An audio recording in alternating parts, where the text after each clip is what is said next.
morning students. Now let us continue the lesson Geography, the universe and solar system. So we'll see from Uranus.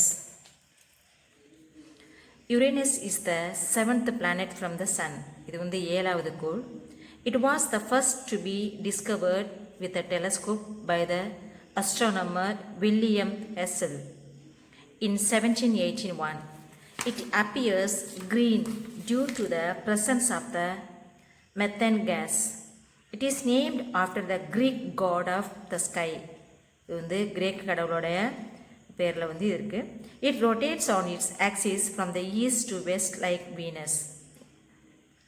Its axis is titled so much that it appears to be orbit the sun on its sides like a rolling ball. Uranus has 27 natural satellites, of which Titania is the largest. So 27 வந்து நேச்சுரான கோள்கள் வந்து இதில் இருக்குது. வந்து Uranus வந்து உருளும் கோள் அப்படின்னு சொல்கிறாங்க.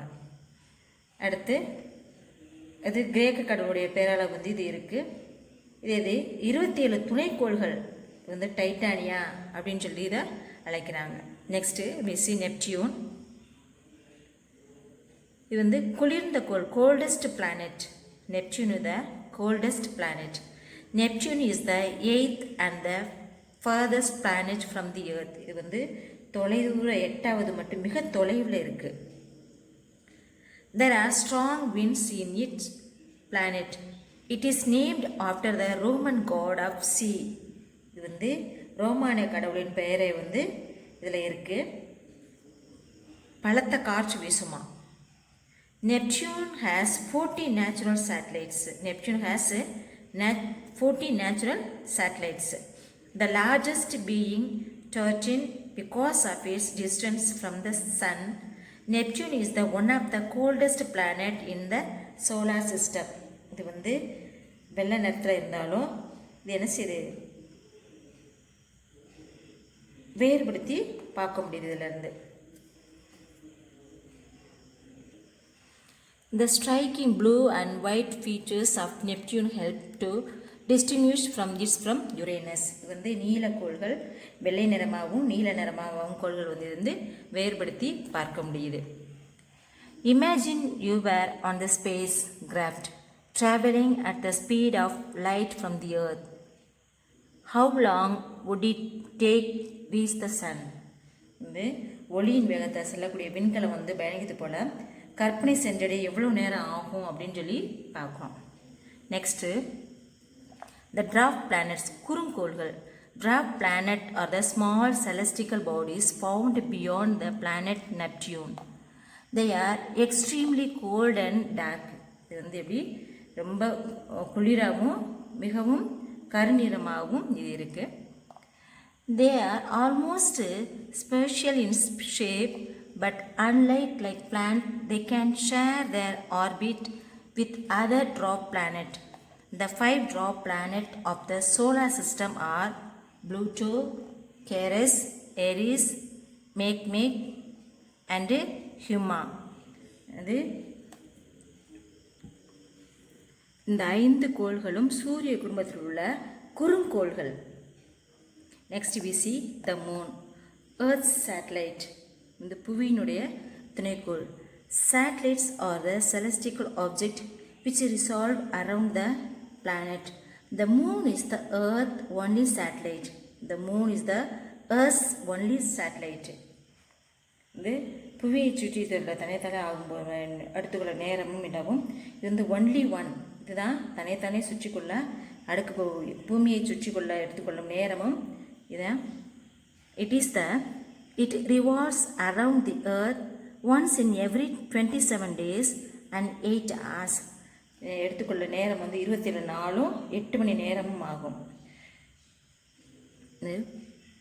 It takes about the same time for it to be complete one rotation around its axis. It has no atmosphere. The surface of the moon is characterized by created by the impact of matters. A distance between the moon and earth is about 3,84,400 kilometers. The size of the moon is the 1/4 of the earth. The moon is the only celestial body where humans have landed.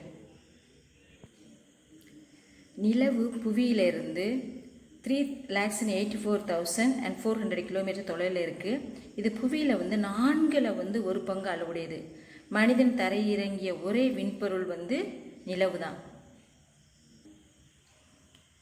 Asteroids are the smallest solid object that move around the sun. இது வந்து சிறு கோள்கள். They are formed as the belt between Mars and Jupiter. They are too small to be called as planet. They are also known as planetoids or minor planet. இந்த கோள்கள் வந்து செவ்வாய் மற்றும் வியாழன் ஆகிய கோள்களுக்கிடையே சிறு கோள்களாக மண்டலமாக காணப்படுது. இந்த கோள்கள் வந்து அழைக்கப்படுறதில்ல, இவை குறுங்கோள்கள் என்று அழைக்கப்படுகிறது அப்படின்னு சொல்லி பார்க்குறோம்.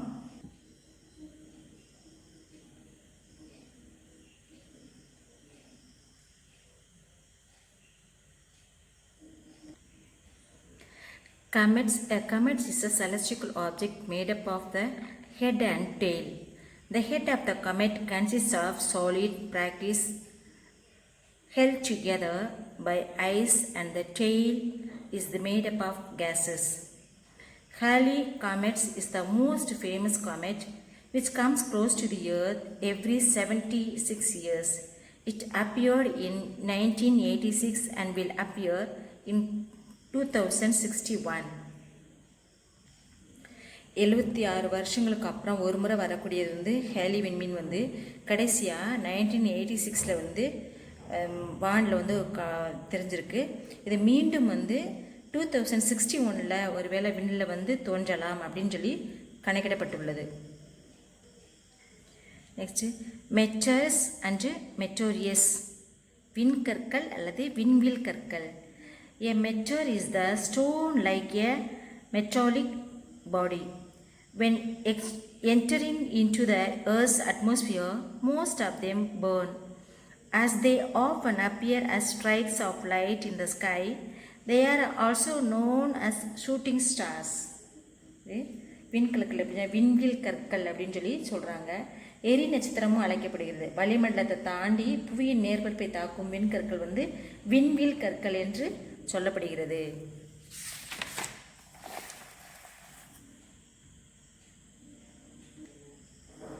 Motions of the earth, புவியினுடைய இயக்கம். Have you noticed the sun in the morning, afternoon or evening? காலையில் அல்லது மதியம் அல்லது எப்பாவது கவனித்ததுண்டா? It is the same place throughout the day. ஒரே மாதிரி தான் இருக்குது. No, it is seen in the east in the morning, overhead in the afternoon and the west in the evening. அது வந்து காலையில் ஒரு பாகமும் மதிய நடுவுலையும் அதுக்கப்புறம் ஒவ்வொரு சைடாகவும் இருக்குது. Have you ever thought of the reason behind it? This is because of the constant moving of the earth around the sun. It seems that the sun is moving, but it is not so. This is similar to what you experience when you are traveling in a bus or train. When you look out the window, the trees, the lamp post and other objects seem to be moving, but actually it is you who are moving. To understand the motions of the earth better, you need to be familiar with the shape and inclination of the earth. சூரியனை காலையிலே மதியமோ அல்லது மாலையிலே நம்ம பார்க்கும்போது அது ஒரே நேரத்தில் இருக்காது. புவி சூரியனை இடைவிடாமல் சுற்றி வருவது அதுக்கு காரணம். நம்ம கண்களில் பார்க்கும்போது அது இந்த சூரியன் நகர மாதிரி தோன்றாலும் அது உண்மை இல்லை. எவ்வாறு வந்து பேருந்து நம்ம பஸ்ஸில் போகும்போது அது ட்ரெயினில் போகும்போது மரங்கள் இந்த விளக்கு கம்பம் கட்டடங்கள்லாம் என்ன செய்ய வேகமாக எதிர் திசையில் நகர்ந்து போகிற மாதிரி இருக்கும். அதே போன்று புவி வந்து சூரியனை மேற்கிலிருந்து கிழக்காக சுற்றி வருவதாலும் சூரியன் கிழக்கிலிருந்து மேற்காக செல்வதாலும் புவியின் சுழற்சியை நம்ம என்ன செய்யுது புரிந்து கொள்ள அதன் வடிவத்தையும் பற்றியும் சாய்வையும் பற்றி நம்ம என்ன செய்யணும் தெரிந்திருக்கணும் அப்படின்னு சொல்லி நம்ம பார்க்குறோம் அந்த பேரால. Shapes and inclination of the earth. The earth is special in its shape.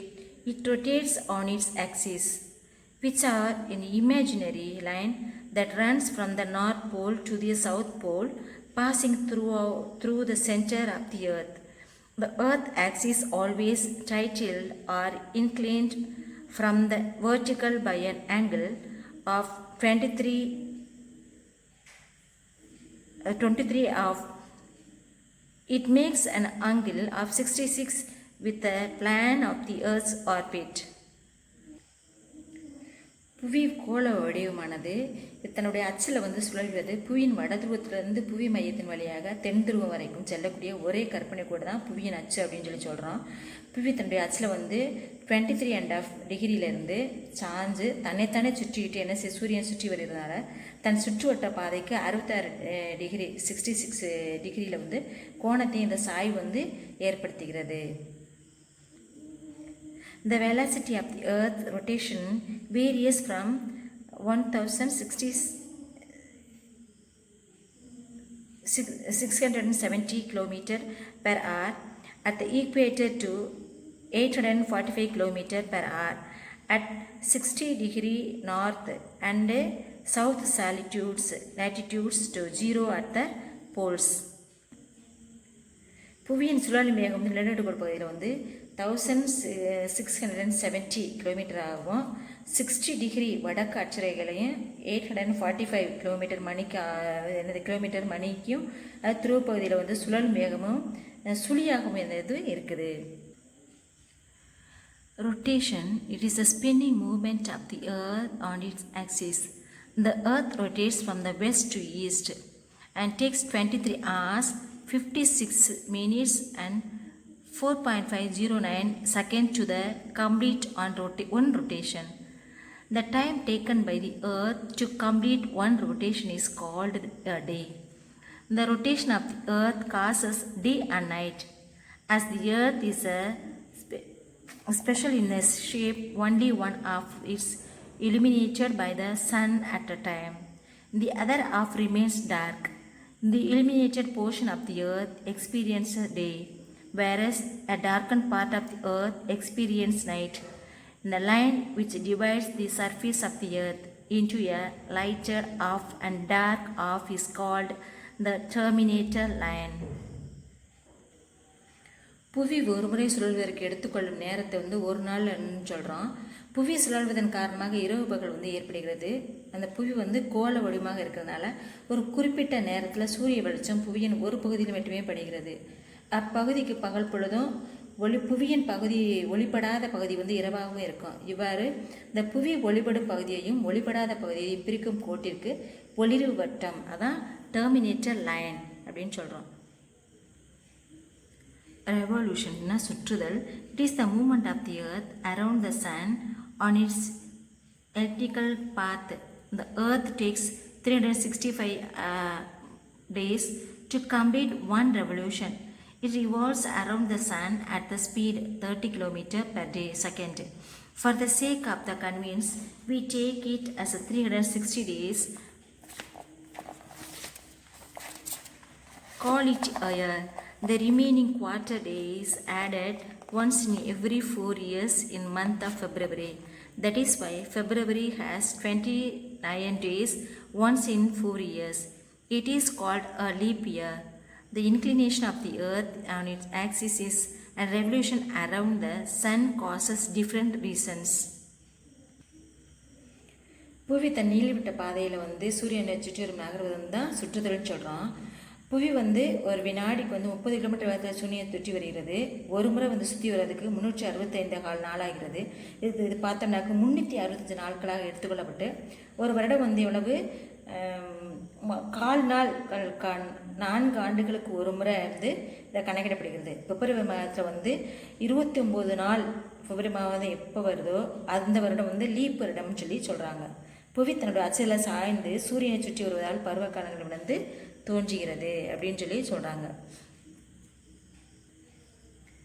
The northern hemisphere is inclined towards the sun for 6 months from the 21.5 March to 23rd September, while the southern hemisphere is tilted away from the sun. புவி சூரியனை சுற்றுவதால் March 22ஆம் தேதியிலிருந்து September 23ஆம் தேதி வரைக்கும் 6 மாதம் அந்த புவியினுடைய வடகோளம் சூரியனை நோக்கி சாய்ந்து காணப்படும். அந்த நேரத்தில் அடுத்த 6 மாதங்கள், அதாவது செப்டம்பர் 24ஆம் தேதியிலிருந்து மார்ச் 24ஆம் தேதி வரைக்கும் புவியினுடைய தென் அரைக்கோளம் சூரியன் நோக்கி சாய்ந்தும் வட அரைக்கோளம் சூரியன் விலகியும் காணப்படும். From September 23rd to March 21, the southern hemisphere is inclined towards the sun and the northern hemisphere faces away from the sun. The changing position of the earth in its orbit during the revolution gives the impression that the sun is continuously moving north and south of the equator. The equator faces the sun directly on 21 March and 23 September. These 2 days are called equinox, during which the day and night are equal throughout the year. புவி தன்னுடைய சுற்றுப்பாதையில் சூரியனை சுற்றி வருவதால் சூரியன் நிலநடு கோட்டுப்பிற்கு வடக்காகவும் தெற்காகவும் நகர்வதை தோற்றத்தை ஏற்படுத்துது. இதன் காரணமாக மார்ச் 21, செப்டம்பர் 23 ஆகிய நாள் நிலநடு கோட்டு பகுதியில் சூரியன் கதிர்கள் செங்குத்தாக விழுகுது. அதனால் புவியின் அனைத்து பகுதியிலும் பகல் மற்றும் இரவு பொழுதாக சமமாக காணப்படுகிறது. இந்த நாளுக்கு பேர் தான் எக்னாசிக்ஸ். அது சம பகலிரவு, இரவும் பகலும் சமமாக இருக்கும். On 21st June, the Tropic of Cancer faces the sun. This is known as summer solstice. It is the longest day in the northern hemisphere and longest night in the southern hemisphere. On 22nd December, the Tropic of Capricorn faces the sun. It is called as the winter solstice. It is the longest day in the southern hemisphere and longest night in the northern hemisphere. June 22ஆம் தேதி கடக ரேகை மீது சூரியன் செங்குத்தாக விழுகுதாலும் அதை வட அரைக்கோணத்தில் அந்த நாள் மிக நீண்ட பொழுதாகவும் இருக்கும். தென்னை அரைக்கோளத்தில் இரவை கொண்டிருக்கும். இந்த நிகழ்வு கோடைகால கதிர் திருப்பம் சொல்கிறாங்க. இந்த சம்மர் கோடைகால கதிர் திருப்பம். அதே மாதிரி டிசம்பர் 22ஆம் தேதி மகர ரேகை மீதையும் சூரியன் செங்குத்தாக கதிர்கள் விழுகுது. இது வின்டர் சோலார் சிஸ்டம், குளிர்கால கதிர் திருப்பம். இந்த சமயத்தில் தென் அரைக்கோளத்தில் பகல் பொழுது நீண்டு காணப்படும். வட அரைக்கோளத்தில் நீண்ட இரவு இரவு அதிகமாக இருக்கும். If the sun is not inclined 23.5 angle, what would happen to the earth? The spheres of the earth. புவிக்கோளங்கள். The earth is the most suitable planet to support life. It has 3 major components that we call as the realm of the earth: lithosphere, hydrosphere and atmosphere. The 3 components along with a suitable climate make life possible on earth. All living things exist in a narrow zone called the biospheres. Now let us have a close look at each other, the spheres. உயிரினங்கள் வாழ தகுதியான கோள் புவி. இந்த புவியில் காணப்படும் 3 தொகுதி பாறைக்கோளம், நீர்க்கோளம் மற்றும் வளிமண்டலம். இந்த தொகுதியில் காலநிலையை நிலவுவதால் உயிரினங்கள் வாழ தகுதியில் இடமாக என்ன செய்து புவி மாறுது. உயிரினங்கள் வாழக்கூடிய குறுகிய மண்டலம் உயிர்கோளம் என்று அழைக்கப்படுகிறது. Lithosphere. The word lithosphere is derived from the Greek word lithos, which means rocky. The lithosphere is the land on which we live. It is the solid outer layer of the earth consisting of rocks and soil. பாறைக்கோளம். லித்தோஸ்பியர்னா பாறைக்கோளம். பாறை என்று பொருள்படும் லித்தோஸ் என்ற கிரேக்க பகுதியிலிருந்து இது பாறைக்கோளம் என்று பெறப்பட்டது. புவியின் மேற்பரப்பில் காணப்படும் பாறைகள் மண் அடுக்குகள் பாறைக்குளம்னு சொல்கிறோம். இந்த நிலப்பரப்பில் உயிரினங்கள் காணப்படுது. Hydrosphere. The word hydro means water in Greek. The hydrosphere consists of water bodies such as oceans, sea, rivers, lake, ice caps on mountains and water vapor in the atmosphere. Hydrosphere hydro என்ற கிரேக்க சொல் பெறப்பட்டது. இதுக்கு நீர்க்குளம்னு பேர்.